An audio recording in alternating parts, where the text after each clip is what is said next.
In a week in which India and Australia just concluded a summit at the highest levels, following on the heels of Japan, Joe Biden is calling India's response to Russia and Ukraine shaky, and the Chinese foreign minister is in Delhi. What can I say? Never a dull moment. I'm Barkha. Dutt. You're with the Mojo story. Let's take you through the key developments of this global story thus far before we introduce our newsmaker on the program today. The American president is calling for Russia to be removed from the group of 20. This as Russia continues to bomb Ukraine, with children now being reported to be buried under the debris of bombs.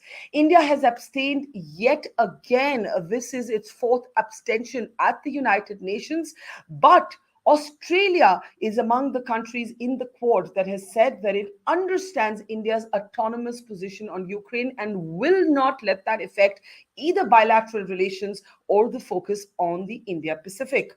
But as the Chinese foreign minister touches down in India, will the Quad and its potential be unraveled by what's going on with Russia and Ukraine? Well, we're very pleased to have with us Australia's envoy to India, High Commissioner Barry O'Farrell. Welcome to the program, High Commissioner. It's great to see you. Let me start by asking you, we all saw your statement. Your statement was welcomed, where you said, what India has decided to pursue in terms of our response to Ukraine and Russia's invasion of Ukraine will not impact what's going on either within the Quad or between New Delhi and Canberra. But there are many people who say that that's something Australia said, but it isn't really true. How concerned are you that India has taken somewhat of an outlier position within the Quad? Well, look, Barkha, Australia acknowledges that every country, according to its own national interests, will make its own decision about how to respond to Russia's invasion of Ukraine and how it chooses to engage with Russia as a result of what Australia believes is its outrageous illegal actions. And, I know there's lots of commentary around the impact this is having on the Quad. I simply make the point that in a week in which half the Quad has met with Prime Minister Modi, less than a month after the Quad met and recognised that every country had made its position clear in relation to Ukraine, the major focus, I think, of the four countries of the Quad is all about the implications from the Ukraine-Russia situation for the Indo-Pacific involving another country in the neighbourhood. You're calling it another country in the neighborhood. You obviously mean China. The country's foreign minister happens to have met with our foreign minister today, where India has made it clear that we are calling for complete disengagement at the border, and this is a relationship that is still work in progress. And more on China in a moment.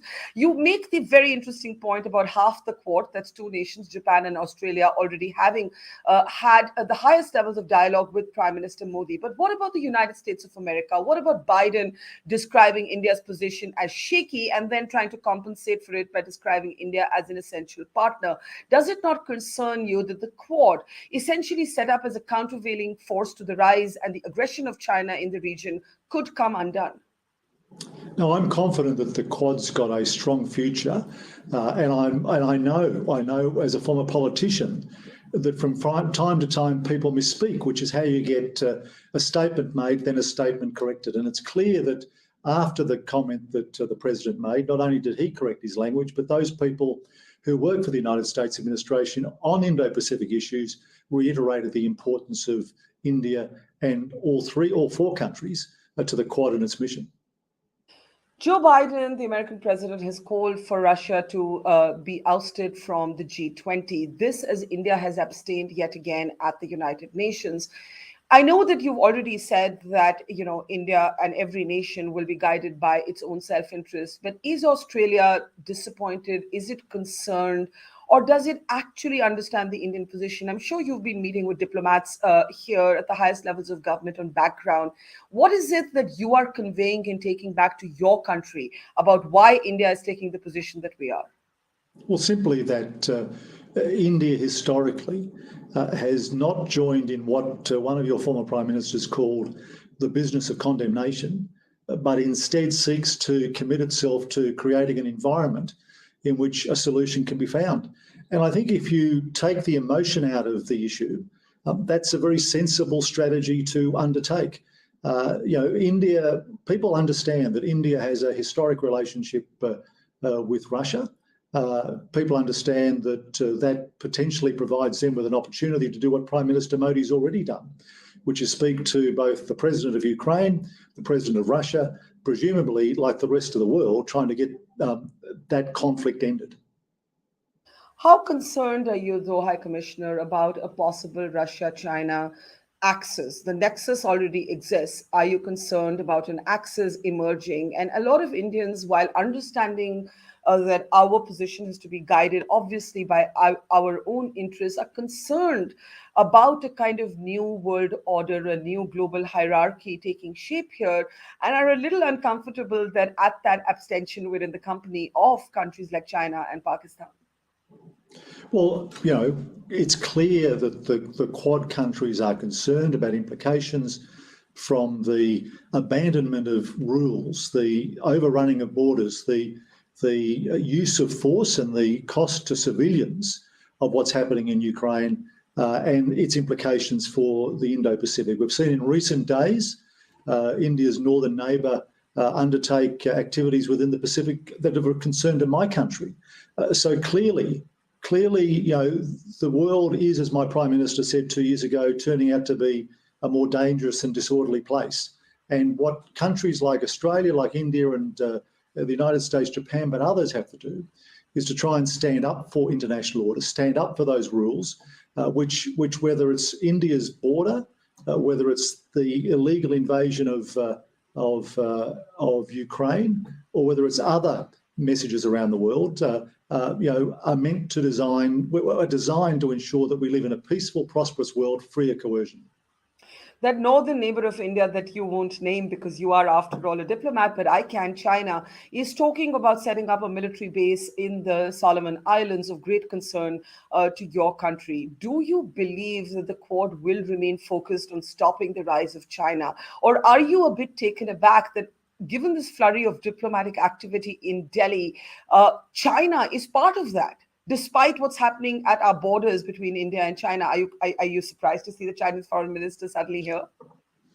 No, Barkha, because countries have to juggle multiple issues at the same time.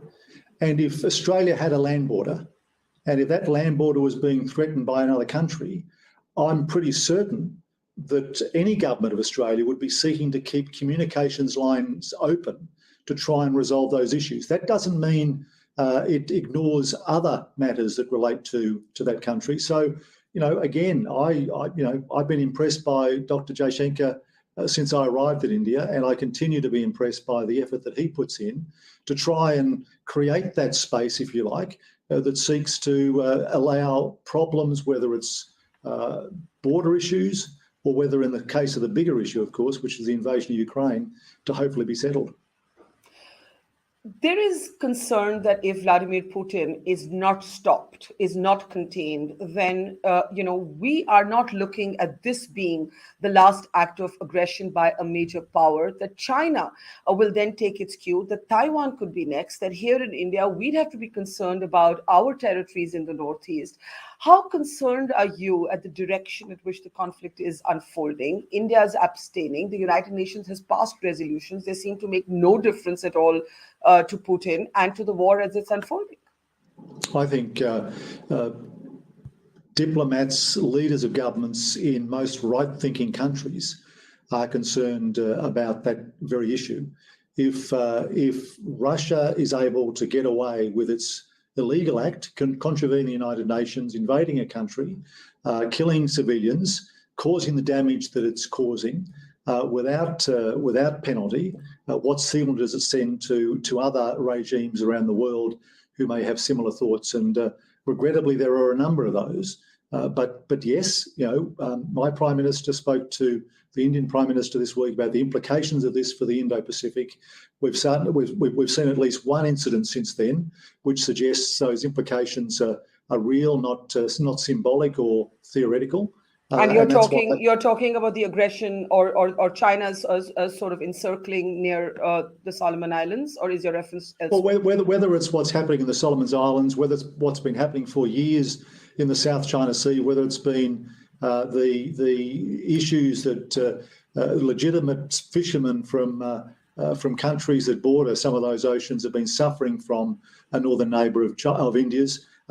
These are real, and there are rules that are being ignored, and those rules were put in place in the first instance to enable us to live safely, and that's why Australia continues to cooperate with India and other partners to uphold the rules-based order, not just in the Indo-Pacific, but elsewhere, to ensure that Russia's invasion of Ukraine doesn't set a precedent for behaviour elsewhere, including in our neighbourhood. Mm-hmm. So what do you think is the future of the Quad at this point, High Commissioner? Because the fact is that the United States of America, like much of the world, is obviously fixated on what's happening in Ukraine. And China could strategically seize this moment for itself and its expansionist impulse. First point is that the Quad is not NATO. It is not a Pacific NATO, Indo-Pacific NATO. It is primarily a foreign affairs forum where a whole range of issues, from initially COVID all the way through to cyber and maritime security issues, have been discussed and coordination occurred. So that's the first issue. Secondly, I continue to think that it will act strongly, because I believe that, as the US has demonstrated, particularly since the Quad meeting in Melbourne on the 4th of March, countries are able to do more than one thing at once. Clearly, the United States is leading the effort to try and bring Russia to heel in relation to its illegal action in Ukraine.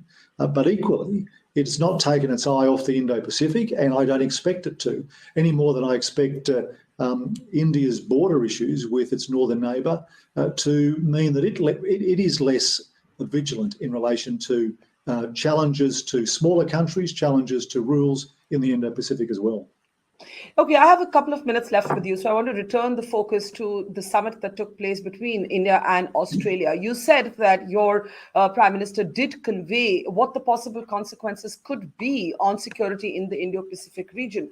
What is your impression of how India is going to navigate this tightrope? Because it is a tightrope, because we haven't condemned Putin, but our position has evolved as a state. We have called for territorial integrity to be resolved. We have called out, to that extent, the use of force and so on. Do you think that's enough, or is Australia urging for more behind closed doors? Well, the fact is that, whether bilaterally or quadrilaterally, we raise any issues we have with India directly. We don't engage in megaphone diplomacy. We don't think megaphone diplomacy helps create that atmosphere that can produce solutions. But the Australia-India Virtual Summit joint statement references the crisis in Ukraine.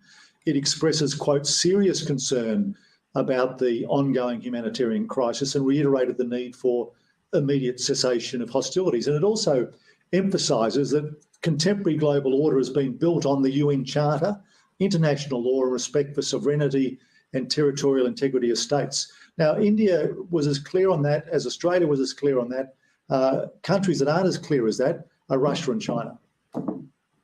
Finally, given that Russia and China are not clear on that, what is your biggest concern at this point that you think the world needs to be paying more attention to and isn't? Well, I think the world has to do what it historically has done, is keep an eye on all these issues, whether it's this terrible conflict and loss of life in Ukraine, or whether it's the sort of activities we're seeing in the Indo-Pacific with smaller nations trying to, co-opt their independence. Well, High Commissioner, it's been a pleasure talking to you. It goes without saying that this is a situation that is shifting not just day by day, but literally hour by hour. I don't think any of us could have predicted that we'd have this flurry, as you said, half the Quad and then the Chinese foreign minister at India's doorstep. But it speaks to parallel realities that have to be managed at the same time. It's been a pleasure talking to you, and see you again soon. Thank you very much. Take care. Thank you, Barkha. Thank you. Bye-bye. It's great to see you here. Thank you for watching our work. If you haven't subscribed yet, don't forget to click the bell icon and subscribe to Mojo Story and support independent, robust journalism.